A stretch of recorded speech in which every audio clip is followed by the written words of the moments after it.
तो इस वीडियो में हम बात करेंगे मार्केटिंग ऑटोमेशन के बारे में। अगर आप अपने कोर्सेज सेल कर रहे हैं टीच मोर के माध्यम से या कहीं, तो ये वीडियो आपके लिए बहुत ही इंपॉर्टेंट है। अगर आप कोर्सेज सेल कर रहे हैं, इस वीडियो में हम डिस्कस करेंगे मार्केटिंग ऑटोमेशन क्या होता है और मार्केटिंग ऑटोमेशन को कैसे इस्तेमाल कर सकते हैं, क्योंकि मार्केटिंग एक फुल टाइम प्रोसेस होता है। क्योंकि मार्केटिंग के माध्यम से ज़्यादा ऑडियंस को आप अपनी तरफ आकर्षित करते हैं। तो इसको कैसे ऑटोमेट करना है, क्या क्या चीज़ें, क्या क्या स्टेप्स और क्या क्या टेक्निक्स आप इस्तेमाल कर सकते हैं, ये वीडियो में आपको जानने को मिलेगा। तो सबसे पहले हमें समझना है कि मार्केटिंग ऑटोमेशन क्या होता है। तो आपको पता है मार्केटिंग भी होता है, ऑटोमेशन भी होता है। ऑटोमेशन आपको अगर मैं बताता हूँ तो आपके दिमाग में क्या आता है? रोबोट। तो अभी चलिए जान लेते हैं कि मार्केटिंग ऑटोमेशन क्या होता है। आपने डेफिनेटली ये दो टर्म सुना होगा, मार्केटिंग और ऑटोमेशन। दोनों अलग अलग तरीके से आपने सुना होगा। ऑटोमेशन जब भी मैं आपको बताता हूँ, आपको क्या दिमाग में आता है? रोबोट या असेंबली लाइन, गाड़ी आपका असेंबली हो रहा है, वहाँ पे ऑटोमेशन के माध्यम से रोबोट जो है काम कर रहा है। और मार्केटिंग का मतलब होता है फुल स्ट्रैटेजी, जिसके माध्यम से आप ज़्यादा से ज़्यादा कस्टमर्स को, ज़्यादा से ज़्यादा ऑडियंस को अपनी तरफ आकर्षित करते हैं। दोनों को जब हम कंबाइन करते हैं, यानी आपका जो मार्केटिंग का प्रोसेस है उसको आप ऑटोमेशन करते हैं। ऑटोमेशन कैसे होता है? यहाँ पे अलग-अलग टेक्निक्स आप इस्तेमाल कर सकते हैं। आप अलग-अलग टेक्निक इस्तेमाल कर सकते हैं। फॉर एग्जांपल आप डिजिटल मार्केटिंग को इस्तेमाल कर सकते हैं, ऑफलाइन मार्केटिंग को इस्तेमाल कर सकते हैं। डिजिटल मार्केटिंग के अंदर आ जाता है, फॉर एग्जांपल आप फेसबुक में ऐड चला सकते हैं, गूगल में ऐड चला सकते हैं, फिर ईमेल मार्केटिंग कर सकते हैं। तो बहुत सारे ऐसे प्रोसेसेस होते हैं जो ऑटोमेटेड आपको करना है, यानी ये पूरी चीज़ें जो है आपको सिर्फ एक बार सेट करना है और वो अपने आप वो चलता रहता है। अगर आपने फेसबुक में ऐड चलाया, गूगल में ऐड चलाया, ईमेल मार्केटिंग आपने अगर किया, तो वो रेगुलर बेसिस में वो आपके प्रेजेंस के बिना ही वो कंटिन्यू कर सकता है। तो इसमें फ़ायदा ये होता है कि आपका एनर्जी, टाइम सब सेव आप कर पाते हैं और ओवरऑल आपका पैसा भी सेव होता है। लॉन्ग टर्म में आपका पैसा भी सेव होता है, क्योंकि जो भी टाइम आप इन्वेस्ट कर रहे हैं उसको ऑटोमेशन के माध्यम से अपना जो इन्वॉल्वमेंट है उसको आप रिड्यूस कर पाते हैं। तो यहाँ पे चलिए जान लेते हैं क्या रीजन है, मतलब आपको क्यों मार्केटिंग ऑटोमेशन को इस्तेमाल करना चाहिए। अभी तो आपको समझ में आ गया होगा, मुझे पता है कि आप ऑलरेडी कन्विंस हो चुके हैं, पर यहाँ पे मैं थोड़ा सा डिटेल्स में आपको बताऊंगा कि मार्केटिंग ऑटोमेशन कैसे किया जाता है। आपको लग रहा होगा ऑटोमेशन, ओ माय गॉड, मेरा बहुत ज़्यादा खर्चा हो जाएगा, बहुत टेक्निकल चीज़ें मुझे सीखने पड़ेंगी। नहीं, ऐसा कुछ नहीं है, बहुत ही आसानी से आप इसको कर सकते हैं। मार्केटिंग ऑटोमेशन का मतलब ये नहीं होता है कि सिर्फ आप उनको सारा दिन ऐड दिखाते रहेंगे। यहाँ पे आपको इन्फॉर्मेशन देना पड़ेगा, क्योंकि आप क्या कर रहे हैं, आप इन्फॉर्मेशन बिजनेस में हैं। एजुकेशन तो बिजनेस है ही, पर यहाँ पे आप इन्फॉर्मेशन ट्रांसफर कर रहे हैं। फॉर एग्जांपल ये वीडियो आप जो देख रहे हैं, इस वीडियो के माध्यम से आपको जानने को मिल रहा है कि मार्केटिंग क्या होता है, मार्केटिंग ऑटोमेशन आप कैसे कर पाएंगे। तो आपके ऑलरेडी एग्जिस्टिंग पेइंग स्टूडेंट हो, या आपका यूट्यूब का ऑडियंस हो, या आपका फेसबुक का ऑडियंस हो, या आपका टीच मोर का ऑडियंस हो, किसी भी ऑडियंस को आपको हमेशा एंगेज रखना है। और एंगेज कैसे रखना है? मार्केटिंग एक्टिविटी के माध्यम से। तो यहाँ पे अगर आप उनको कोर्स का कोई अपडेट सेंड करना चाहते हैं, कोई लेटेस्ट वीडियो जो है उसका अपडेट अगर आप देना चाहते हैं उनको, तो ये आप कैसे कर सकते हैं? हर एक स्टूडेंट को तो अकेले आपको इंडिविजुअली आपको भेजने की ज़रूरत नहीं है। आप बल्क सिस्टम या ऑटोमेशन के माध्यम से, ईमेल के माध्यम से, व्हाट्सएप के माध्यम से, सोशल मीडिया के माध्यम से आप उनको अपडेट प्रोवाइड कर सकते हैं। तो यहाँ पे मार्केटिंग ऑटोमेशन के माध्यम से उनके साथ हमेशा आप एक लॉन्ग टर्म रिलेशन बिल्डअप कर सकते हैं, क्योंकि जैसे आपको पता है कि every day you are bombarded with so much of information, so much of advertisement. तो यहाँ पे अगर आप अपने कस्टमर के साथ एक डायरेक्ट रिलेशन अगर रख पाते हैं, तो लॉन्ग टर्म में आपको ये बेनिफिट प्रोवाइड करता है। तो चलिए अभी जान लेते हैं 5 ऐसे मार्केटिंग के ऑटोमेशन के फीचर्स जो आपको मदद करेंगे आपके प्रोसेस को ऑटोमेट करने के लिए। तो सबसे पहले आ जाता है आपका ईमेल मार्केटिंग। ईमेल मार्केटिंग का मतलब होता है, डेफिनेटली अगर आप कोई भी जीमेल इस्तेमाल कर रहे हैं, ईमेल सर्विस इस्तेमाल कर रहे हैं, डेली आपके पास 50-100 मेल आते हैं, उसमें कुछ स्पैम होते हैं, कुछ अपडेट्स होते हैं, कुछ ऑफर्स होते हैं। तो वो क्या होता है? आपका ईमेल मार्केटिंग का ऑटोमेशन होता है, मतलब ऑटोमेटिकली आपके पास डेली मेल्स आते रहते हैं। तो इसमें फ़ायदा ये हो जाता है कि आप ईमेल के माध्यम से कोई भी ऑफर दे रहे हैं, या कोई फॉर एग्जांपल नया कोर्स आपने लॉन्च किया है, या अपने स्टूडेंट्स को आप रीच आउट करना चाहते हैं, मे बी आपने यूट्यूब में एक वीडियो अपलोड किया है, उसके बारे में आप अपडेट देना चाहते हैं, तो ईमेल एक बहुत ही अच्छा ज़रिया हो जाता है ताकि आप मास रीच कर सकें और उसको आप रेगुलर बेसिस में सेंड कर सकते हैं। इवन आप उसको शेड्यूल कर सकते हैं ताकि वो आपका ऑटोमेट हो सके। तो सबसे बड़ा फीचर ये हो जाता है। तो चलिए बात कर लेते हैं 5 ऐसे मार्केटिंग ऑटोमेशन के तरीके जिसके माध्यम से आप अपने ऑडियंस या अपने अपने कस्टमर के साथ एक कनेक्शन जो है वो कर सकते हैं और अपने मार्केटिंग प्रोसेस को ऑटोमेट कर सकते हैं। तो सबसे पहले आ जाता है ईमेल मार्केटिंग ऑटोमेशन। डेफिनेटली अगर आप ईमेल यूज़ करते हैं तो डेली आप देखेंगे आपके पास 50-100 ईमेल आते हैं किसी ऑफर के बारे में, प्रोडक्ट के अपडेट के बारे में, नहीं तो आपके पास डेफ़िनेटली स्पैम मेल तो आता ही रहता है, कोई लॉटरी आपने जीत लिया। पर इस जगह पे आपको ऐसा कोई काम नहीं करना, आप बहुत ही आसानी से अपने स्टूडेंट्स के साथ जिन्होंने आपके वेबसाइट में रजिस्टर किया है, आपके कोर्सेज़ को लेना चाहते हैं, आपके पास जो डेटाबेस है, उनके साथ आप एक लॉन्ग टर्म रिलेशन तैयार कर सकते हैं और यहाँ पे ऑटोमेशन के और ईमेल ऑटोमेशन के माध्यम से आप उनको रेगुलरली उनको अपडेट दे सकते हैं। जो भी आपका ऑफ़र है, नया कोर्सेज़ है या कोई अगर आप लाइव क्लासेस कर रहे हैं, वेबिनार कर रहे हैं, उसका अपडेट आप रेगुलर बेसिस पे देख सकते हैं। इवन अगर आप यूट्यूब वीडियोस भी अपलोड कर रहे हैं, फेसबुक में कोई पोस्ट डाल रहे हैं, उसका अगर एंगेजमेंट आपको बढ़ाना है, तो this is a very useful way. तो जैसे आप जानते हैं कि आप टीच मोर के माध्यम से अपने कोर्सेज़ को बहुत ही आसानी से सेल कर सकते हैं और यहाँ पे जैसे आप देख रहे हैं, आप मार्केटिंग और सेल्स का जो प्रोसेस है, इसमें ऑटोमेशन भी आप टीच मोर के माध्यम से कर सकते हैं। आप पर्सनलाइज़्ड ईमेल भेज सकते हैं अपने यूज़र्स को, उनको एंगेज कर सकते हैं पुश नोटिफ़िकेशन के माध्यम से और उसी के साथ-साथ आप एफ़िलिएट प्रोग्राम के माध्यम से अपने बिज़नेस को भी ग्रो कर सकते हैं और पेमेंट भी आप ले सकते हैं। सो टीच मोर के माध्यम से आप मार्केटिंग का जो प्रोसेस है, उसको भी बहुत ही आसानी से ऑटोमेट कर सकते हैं। और नेक्स्ट हो जाता है लीड नर्चरिंग। लीड नर्चरिंग का मतलब हो जाता है, आप सोच रहे हो कि लीड तो मैंने सुना था पर ये नर्चरिंग का क्या होता है? लीड नर्चरिंग का मतलब ये हो जाता है कि फॉर एग्जांपल आपका जो सेल्स फनल होता है, सेल्स फनल का वीडियो डेफिनिटली आप देखिएगा, तो यहाँ पे बहुत सारे लीड आपके पास आते हैं। हर एक लीड तो कन्वर्ट नहीं होता है। उन लीड्स को आपको नर्चर करना पड़ता है, फिर यहाँ पे आपको सेल्स फनल के माध्यम से आपको उनको अपना पेइंग कस्टमर बनाना पड़ता है। तो ये जो प्रोसेस है, जितने भी स्टेप्स होते हैं, उसको कहते हैं हम लीड नर्चरिंग। यानी आप अपने लीड को कन्विंस करते हैं, उनको वैल्यू दिखाते हैं कि आप अगर मेरे पेइंग कस्टमर होते हैं तो आपको ये फ़ायदे मिलेंगे। तो ये लीड नर्चरिंग का प्रोसेस भी आप ऑटोमेट कर सकते हैं। कैसे कर सकते हैं? बहुत सारे फीचर्स होते हैं, बहुत सारे टेक्निक्स को आप इस्तेमाल कर सकते हैं। फॉर एग्जांपल उनको रेगुलर बेसिस पे अपडेट देना, कोई ऑफर अगर होता है उनके बारे में उनको बताना, उनके डेटा मतलब उनको सेगमेंट करके ऑर्गेनाइज़ करके रखना। फॉर एग्जांपल अगर आप क्लास 9, 10, 11 के स्टूडेंट्स को पढ़ाते हैं, तो 9 का ऑफर तो क्लास 11 के स्टूडेंट को नहीं देंगे, क्लास 11 का ऑफर क्लास 10 के स्टूडेंट्स को नहीं देंगे और अलग-अलग सब्जेक्ट होता है। तो लीड नर्चरिंग के माध्यम से आप अलग-अलग जो आपने सेगमेंटेशन किया है, उनको उनके तरफ से, उनके तरीके से आप उनको अप्रोच कर सकते हैं। अगर क्लास 9 का कोई अगर ऑफर चल रहा है, वो क्लास 9 के स्टूडेंट को आप अप्रोच कर सकते हैं। क्लास 10 का अगर कोई डाउट क्लियरिंग सेशन अगर आप चला रहे हैं, तो वो उसको ऑफर कर सकते हैं। तो इसी तरीके से लीड को नर्चर करके आप अपना कन्वर्शन रेशियो बढ़ा सकते हैं और कन्वर्शन रेशियो बढ़ेगा तो आपका रेवेन्यू भी डेफिनेटली बढ़ेगा। नेक्स्ट हो जाता है social media automation. Social media automation का मतलब होता है, सोशल मीडिया जैसे आपको पता है अलग-अलग तरीके के सोशल मीडिया होते हैं।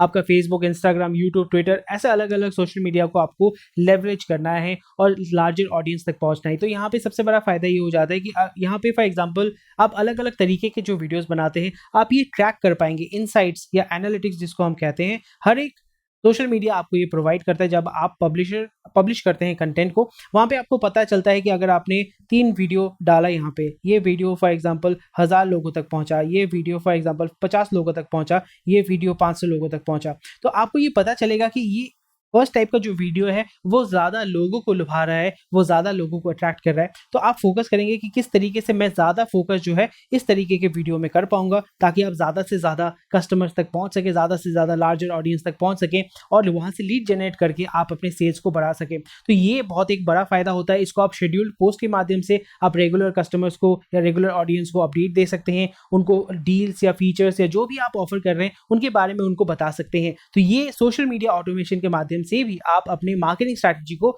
इंप्लीमेंट कर सकते हैं, उसको ऑटोमेट कर सकते हैं। तो नेक्स्ट चीज जो हो जाता है, जो बहुत ही इंपॉर्टेंट है, जो बहुत ही वाइटल है आपके लिए, यहाँ पे आप एनालिटिक्स, जैसे मैंने बात किया था, सोशल मीडिया एनालिटिक्स है और एनालिटिक्स और रिपोर्टिंग को आप इस्तेमाल करके अपने कंटेंट को और बेहतर बना सकते हैं और ज़्यादा लोगों तक आप पहुंच सकते हैं और इसका जो इम्पैक्ट होगा डेफिनेटली पॉजिटिव ही होगा। तो यहाँ पे कौन कौन सी चीज़ों पर आपको ध्यान रखना है, जब भी अगर आपका खुद का वेबसाइट है तो आप अपनी वेबसाइट एनालिटिक्स को चेक कर सकते हैं कि कितने सारे विजिटर्स आते हैं, क्योंकि जब आप वेबसाइट एनालिटिक्स चेक करेंगे तो वहाँ पे आपको क्या देखने को मिलेगा, नंबर ऑफ विजिटर्स, कितने विजिटर्स आ रहे हैं, कि आपका बाउंस रेट आपको देखने को मिलेगा। बाउंस रेट क्या होता है कि एक पेज देखने के बाद कितने लोग चले जा रहे हैं और यहाँ पे उसके बाद आपको ये भी देखने को मिलेगा कि विजिट टाइम, कि कितने देर तक आपके वेबसाइट पे वो रह रहे हैं, 59 सेकंड्स रह रहे हैं, 5 मिनट रह रहे हैं और यहाँ पे वही आप ट्रैक कर पाएंगे कौन से एरिया में, कौन सी जगह पे वो ज़्यादा एंगेज कर रहे हैं, कौन से पोस्ट के साथ वो ज़्यादा एंगेज कर रहे हैं, किस तरीके का कंटेंट आपके ऑडियंस को पसंद आ रहा है। और उसी के साथ साथ आपको ये भी पता चलेगा कि कौन सा कीवर्ड बहुत अच्छा परफॉर्म कर रहा है,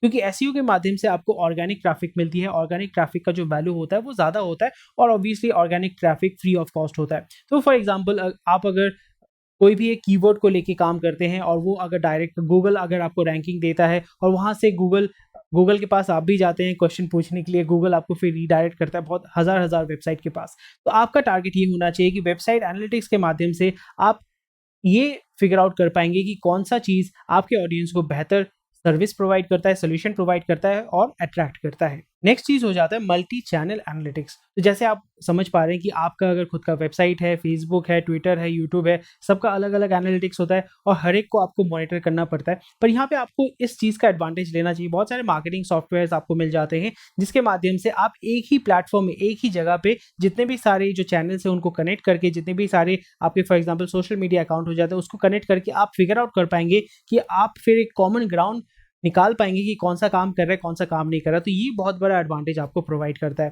तो फिर आप मल्टी चैनल एनालिटिक्स को भी इस्तेमाल कर सकते हैं ट्रैक डाउन करने के लिए, क्या काम कर रहा है, क्या काम नहीं कर रहा है, कौन-सा पेड एडवर्टाइज़मेंट काम कर रहा है, कौन-सा एसईओ कीवर्ड काम कर रहा है, ये आपको एनालाइज़ करना है। It it does not take a lot of time, but थोड़ा-सा अगर इसमें टाइम इन्वेस्ट करेंगे, थोड़ा-सा अगर आप रिसोर्स इन्वेस्ट करेंगे, it will give you a very long term return on a long basis. Short term में आपको बहुत लॉन्ग टर्म रिटर्न भी देता है, बहुत लार्ज स्केल आपको रिटर्न प्रोवाइड करता है ये। और नेक्स्ट हो जाता है लीड फनल। जैसे मैंने आपको बताया था, फनल ये हो गया आपका लीड फनल या सेल्स फनल, जो भी आप कहते हैं इसको। यहाँ पे आपके लीड्स आ रहे हैं आपके पास। और एक चीज़ मैं आपको बताना चाहता हूँ कि एसईओ या ऑर्गेनिक जो लीड होते हैं या ऑर्गेनिक जो आपके पास ट्रैफिक आता है, उसका कन्वर्जन रेशियो बहुत ज़्यादा होता है। अगर आपको दिन रात मैं ऐड दिखाते रहता हूँ, तो आपका ये रहता है कि नहीं, नहीं इतना ऐड दिखा रहे हैं, मुझे इंटरेस्ट नहीं है। पर यहाँ पे जब आपको यूज़फुल कंटेंट देखने को मिलता है, आप वहाँ पे लाइक, शेयर, सब्सक्राइब करते हैं, आप उसके बारे में ज़्यादा इच्छुक होते हैं, आपका एक ट्रस्ट बिल्डअप होता है, फिर आपका likelihood of purchasing from that channel और फ्रॉम दैट कस्टमर और from that company goes very higher. तो ये एडवांटेजेस होते हैं। तो यहाँ पे जब भी आप अपने कस्टमर के साथ, अपने ऑडियंस के साथ एंगेज कर रहे हैं, आपको ये पता चलेगा किस तरीके का कंटेंट जो है वो काम कर रहा है, किस तरीके का पोस्ट काम कर रहा है, किस तरीके का शॉर्ट वीडियो काम कर रहा है या लॉन्ग वीडियो काम कर रहा है। तो यहाँ पे हर एक चीज़ को आप एनालाइज करके फिगर आउट कर सकते हैं और आपको ये भी देखने को मिलेगा कि किस जगह पे मेरा जो कस्टमर है, यानी जो लीड है, वो कन्वर्ट नहीं हो रहा है, कस्टमर नहीं बन पा रहा है, और कौन कौन से जो हर्डल्स है उसको आप फिर स्मूदन आउट करके आपका लीड कन्वर्शन रेशियो आप बढ़ा सकते हैं। तो ये बहुत ही एक बड़ा फायदा हो जाता है कि आप अपने लीड फनल को और भी बेहतर बना सकते हैं, और भी ज़्यादा कन्वर्शन रेशियो को इंक्रीज कर सकते हैं, और कन्वर्शन रेशियो इंक्रीज होगा तो आपका भी रेवेन्यू बढ़ेगा। और नेक्स्ट हो जाता है conversion rates and return on investment. क्योंकि जब भी आप बिजनेस कर रहे हैं, मार्केटिंग का मेन स्ट्रैटेजी क्या है कि ज़्यादा कस्टमर आए, ज़्यादा कस्टमर आने से क्या होगा, आपका रेवेन्यू भी बढ़ेगा। क्योंकि मार्केटिंग के पीछे आपको इन्वेस्ट करना पड़ता है, ना सिर्फ आपको पैसा, आपका एफर्ट, टाइम, रिसोर्सेज, आपको ये सब लगाने पड़ते हैं। तो आपको ये कैलकुलेट करना पड़ता है कि आपका कन्वर्जन रेट कितना हो रहा है, आपका रिटर्न ऑन इन्वेस्टमेंट कितना है। क्योंकि अगर आप फिगर आउट नहीं कर पाते हैं, तो आपको पता नहीं चलेगा कि आपका मार्केटिंग स्ट्रैटेजी एफिशिएंट है या नहीं है, क्यों एफिशिएंट नहीं है, अगर एफिशिएंट है तो उसको आप कैसे स्केल अप कर सकते हैं। तो ये चीज़ बहुत इंपॉर्टेंट हो जाता है। तो कन्वर्जन, अभी जैसे जितने भी सारे एनालिटिक्स के बारे में हमने जो बात किया है, यहाँ पे भी आपको मिल जाता है कि कन्वर्जन रेशियो आपका कितना है, वो आपको पता चलता है। वो 3% है, वो 5% है, और यहाँ पे आपको ये फिगर आउट कर पाएंगे कि अलग-अलग जो कैंपेन्स आप चलाएंगे, उसके माध्यम से आपको फिगर आउट करने में ईज़ी होगा। और जब भी आप फिगर आउट करेंगे, वहाँ पे कन्वर्जन रेट के साथ-साथ आपको आरओआई भी आप ईज़िली उसको कैलकुलेट कर पाएंगे। और इसका फ़ायदा ये हो जाता है, अगर आप किसी कंपनी में काम करते हैं, तो वहाँ पे उस रिपोर्ट को लेके जाके आप अपनी टीम के साथ डिस्कस कर सकते हैं, और वहाँ पे एक कलेक्टिव एफर्ट लेके उसको और भी इंप्रूव कर सकते हैं, एंगेजिंग बना सकते हैं, ताकि कन्वर्जन रेशियो आपका ऊपर जाए और रिटर्न ऑन इन्वेस्टमेंट भी आपका इंक्रीज हो। और यहाँ पे ऑलरेडी मैंने डिस्कस किया एसईओ के बारे में। अगर आपको एसईओ के बारे में पता नहीं है, एसईओ का मतलब होता है सर्च इंजन ऑप्टिमाइजेशन। जब आप गूगल में कुछ सर्च करते हैं, तो गूगल बाबा आपको क्या बोलता है कि यहाँ पे जाओ बच्चा, यहाँ पे जाओ बच्चा। तो यहाँ पे इसका बोलने का मतलब है वो कैसे उसको आंसर मिलता है, एसईओ के माध्यम से। तो आप फॉर एग्जांपल यूट्यूब पे भी अगर वीडियो डाल रहे हैं, कहीं पे भी कुछ भी कंटेंट डाल रहे हैं, तो एसईओ एक बहुत इंपॉर्टेंट चीज़ होता है जो आपको जानना पड़ेगा। It's a very simple thing. और इसके माध्यम से, पेड मीडिया के माध्यम से, क्योंकि जब भी आप डिजिटल एडवर्टीजमेंट कर रहे हैं या डिजिटल मार्केटिंग कर रहे हैं, तो यहाँ पे पेड एडवर्टीजमेंट होता है, या पेड मार्केटिंग स्ट्रैटेजीज होती है, या फ्री होता है। फ्री का मतलब हो गया आपने ब्लॉग पोस्ट डाला, आपने यूट्यूब वीडियोस डाला, आपने फेसबुक ग्रुप्स में आपने कंटेंट शेयर किया। और पेड का मतलब होता है कि आपने एडवर्टाइजमेंट कैंपेन चलाया फेसबुक, गूगल, यूट्यूब पे, और आप स्पेसिफिक अपने ऑडियंस के पास डायरेक्टली पहुंच सकते हैं, अपने मैसेज को डिलीवर कर सकते हैं। तो आपको ये फिगर आउट करना पड़ेगा, लास्ट स्लाइड में जैसे मैंने आपको बताया था कि आपको कैलकुलेट करना पड़ेगा अपना कन्वर्जन रेशियो, आपका आरओआई। तो अलग अलग स्ट्रैटेजीज होते हैं, अलग अलग वेबसाइट्स के माध्यम से आप अपने क्रिएटिव्स को तैयार कर सकते हैं, कैनवा में आप अपने क्रिएटिव्स को तैयार कर सकते हैं, और फिर पेड मीडिया के माध्यम से आप एक ही जगह पे अलग-अलग, यहाँ पे जैसे मैंने बताया कि सोशल मीडिया का अलग-अलग आपका एनालिटिक्स होता है, उसको भी एनालिसिस कर सकते हैं, या बहुत सारे मार्केटिंग सॉफ्टवेयर भी आपको मिलते हैं जो आपको एक साथ, अगर आप कनेक्ट करते हैं अपने चैनल्स को, एक साथ आपको एनालिटिक्स आपको दिखा देते हैं कि कौन सा प्लेटफॉर्म, कौन सा पोस्ट, कौन सा कीवर्ड, किस तरीके का कस्टमर, किस तरीके का ऑडियंस आपके साथ ज़्यादा एंगेज कर रहा है, कितना ज़्यादा कन्वर्ट हो रहा है, और कन्वर्जन रेशियो क्या है। तो ये था आज का video. I hope this video was useful. थोड़ा सा लंबा वीडियो है, थोड़ा सा टेक्निकल वीडियो है, पर जिस्ट तो यही है कि आप ऑटोमेशन के माध्यम से जब आप अपने कोर्सेज सेल करेंगे टीच मोर के माध्यम से, आपको पता है कि विदाउट एनी टेक्निकल नॉलेज आप अपने कोर्सेज को लॉन्च कर सकते हैं, आप अपने एकेडमी को लॉन्च कर सकते हैं। पर यहाँ पे मार्केटिंग बहुत ही एसेंशियल हो जाता है, क्योंकि मार्केटिंग अगर आप सही तरीके से नहीं करते हैं तो सही तरीके से आप अपने कस्टमर तक पहुंच नहीं पाएंगे। और हम ये नहीं चाहते हैं कि आपने कोर्स इतना एफर्ट दिया है, अपने कोर्सेज को तैयार किया है, और अगर आप सही तरीके से अपने ऑडियंस के पास नहीं पहुंच पाएंगे तो फिर फायदा क्या है। So this is worth the investment, not only money but also the time that you are going to invest. And ये लॉन्ग टर्म आपको आपका करियर जितना दिन एक्सपैंड करेगा, जितना दिन आप अपने करियर को डेवलप करेंगे, ये स्किल डेफिनेटली आपको हेल्प करेगा। तो कैसा लगा आपको वीडियो? अगर कहीं पे भी कोई भी क्वेश्चन है, कंफ्यूजन है, डेफिनेटली मुझे कमेंट सेक्शन में बताइएगा। और उसी के साथ साथ लाइक शेयर सब्सक्राइब कीजिए इस चैनल को। Thank you for watching this video.